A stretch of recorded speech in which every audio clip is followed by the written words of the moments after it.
Hey everyone, welcome back. It's great to have you here.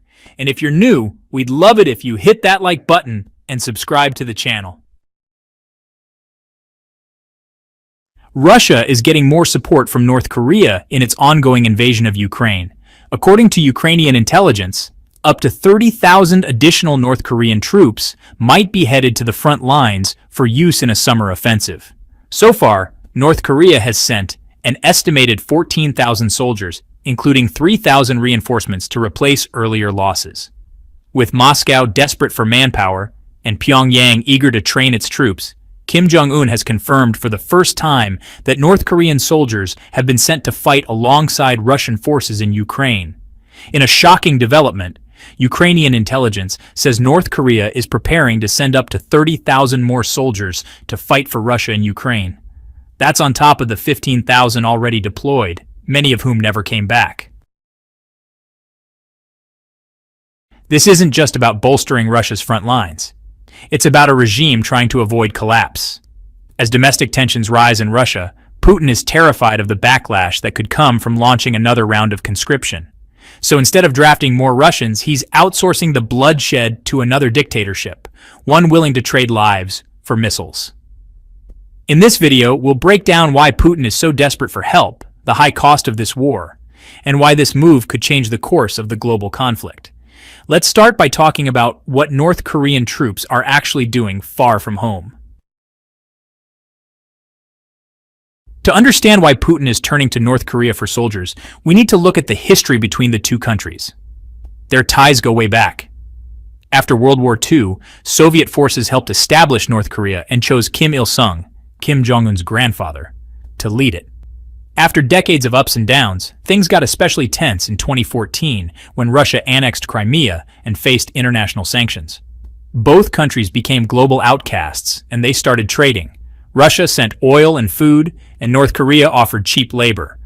By 2024, they had signed a defense pact, promising to support each other. But this isn't just a deal. It's a desperate alliance built on decades of shared struggles. Now let's talk about what North Korea is actually contributing to the war. Kim and Putin both see themselves as outsiders in a world dominated by the West, and they share a common goal: to push back against Western influence. For Russia, North Korea is a source of troops and weapons, like artillery shells and ballistic missiles. For North Korea, Russia offers advanced technology, oil, and maybe even some relief from sanctions. It's a win-win, even though they don't have many friends on the global stage. But this alliance isn't just about logistics. It's about sending a message. By teaming up, Putin and Kim are telling the world they're not alone, even if most countries condemn them. They're building a sort of anti-Western club, supporting each other and mocking the US, Europe, and their allies. That's why we've seen high-level visits, Russian officials going to Pyongyang, or Kim and Putin celebrating their friendship. These moments aren't just for show. They're signs this partnership is here to stay and only getting stronger. So, let's talk about the troops. Since late 2024, Kim Jong-un has reportedly sent between 11,000 and 15,000 North Korean soldiers to Russia. These aren't just support staff. They're seeing real combat, especially in places like the Kursk region, where Russia is trying to hold off Ukrainian advances. Some of them also help with support roles, building defenses, and managing logistics for Russia's strained front lines. Now, the news of 30,000 more troops being sent is a huge escalation, nearly triple the number already deployed. It shows how dependent Russia has become on North Korea. But the real question is, can these troops actually make a difference in the war? That's where things get murky. Some experts say these soldiers could help simply by increasing numbers. They're known for being disciplined and tough, which matters in a grinding war like this. But others are skeptical. These troops aren't trained for modern warfare like Russian or Ukrainian forces. They use outdated tactics, relying on mass infantry and old gear. In Ukraine, where drones and precision strikes dominate the battlefield, they may struggle to keep up. Western intelligence estimates that about 6,000 of the first North Korean soldiers have already been killed or injured. Think about that. Young soldiers, some as young as 17, stuck in frozen trenches with drones flying overhead, far from home, fighting in a war they barely understand, knowing that if they get captured, Their families might be executed back home. If this continues, those 30,000 extra troops may not change much for Russia. There are other major problems too. First, these soldiers don't speak Russian or Ukrainian, and they've never fought in terrain like Ukraine's. The environment, the weather, the style of warfare, drones, long-range missiles, trench battles, it's all completely foreign to them. On top of that, moving 30,000 people from North Korea to the Russian front lines is a logistical nightmare. North Korea's ports are outdated, and Russian ships are slow. The journey to Vladivostok takes days, and they have to avoid being spotted. From there, it's dozens of train rides on Russia's massive rail network, and even then, supplies are running low on the front. Some North Korean troops are reportedly scavenging for food just to survive. That tells you just how desperate Putin has become. So why doesn't Putin just call up more Russians? After all, Russia has a population of about 146 million people. Surely they have more troops, right? Well, here's the problem. Russia has already lost an enormous number of soldiers in Ukraine. These were young men in their 20s and 30s. And they're not coming back. The war has dragged on much longer than Putin expected, and honestly, the losses just keep piling up. Every time the government announces another wave of mobilization, it sparks fear across the country. Parents don't want to lose their sons. Young people don't want to die in a war with no clear outcome. This fear has already caused problems. When Putin announced a partial mobilization in September 2022, hundreds of thousands of Russians fled to countries like Georgia, Kazakhstan, and Turkey, just to avoid being drafted. Others went into hiding within Russia, moving to remote areas or finding ways to avoid the draft notices. Police started arresting men at train stations and workplaces. But resistance is real.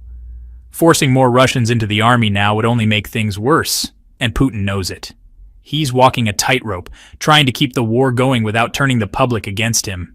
Because in the end, if you push people far enough, they revolt.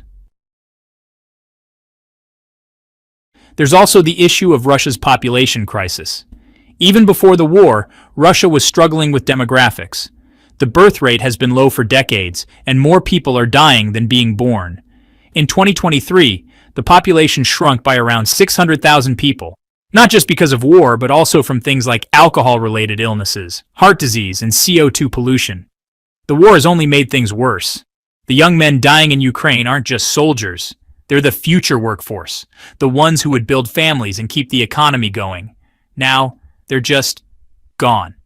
Right now, Russia's working-age population is shrinking fast. By 2030, experts predict the labor force will drop by millions. Drafting even more young people will only make that worse, creating shortages in factories, offices, and farms. This isn't just about today's war. It's about what Russia will look like in 10 to 20 years.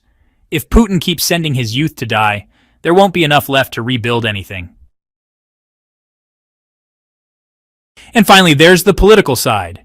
Putin has been in power for over 25 years, and he's kept control through an unspoken deal with the Russian people.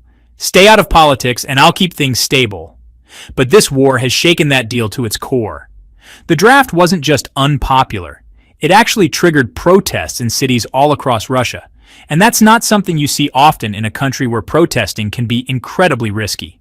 People were angry not just about being forced to join the army, but also about how the war was disrupting their everyday lives. Prices for food and goods skyrocketed, and Western sanctions made it harder to get everything from cars to electronics. Basically, the Russian economy is in chaos, and people are blaming the war for it. A major new wave of conscription could push things over the edge, especially in big cities like Moscow and St. Petersburg, where Putin's political support is strongest. To avoid that, Putin has been very careful about who gets sent to the front lines. Instead of pulling young people from wealthy urban areas, he's focused on poorer, more rural regions, especially areas with ethnic minorities. Regions like Dagestan, Chechnya, and Siberia have contributed a large share of soldiers, while cities like Moscow have been mostly spared. That's not by accident. Ethnic Russians in major cities are the backbone of Putin's political support. If he starts drafting their sons in large numbers, they might turn against him. On the other hand, ethnic minorities and rural communities have far less political influence, so their complaints don't carry the same weight. It's a cold calculation. But that's how Putin has managed to keep the war going without causing too much internal trouble. There's also the issue of how Russians feel about the war itself. At the beginning, many people bought into the government's story that this was a quick mission to protect Russian interests. But after 3 years, with no end in sight and more body bags coming home, that narrative is starting to fall apart. It's hard to trust opinion polls in Russia, since people are afraid to speak freely. Even so, independent polls from 2024 show that only about half the population still supports the war. The rest either oppose it or are simply sick of it. Other surveys suggest a majority now support peace talks and want to see an end to the war. Young people especially are tired of it. They're the ones being drafted, and they don't want to die in a conflict that's starting to feel pointless. Now, those options are drying up, and Putin needs new ways to keep his army going, without triggering unrest at home. That's where North Korea comes in. And it's worth taking a closer look at why this partnership matters so much to Putin.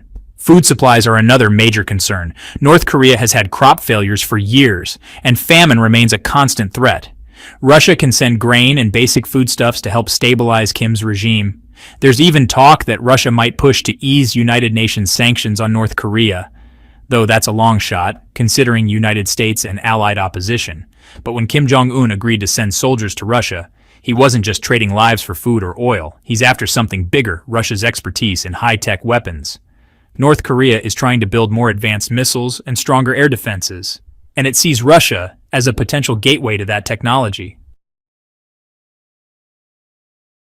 Thanks for watching. Don't forget to subscribe to news and check out our upcoming videos. Like, comment, and support the channel.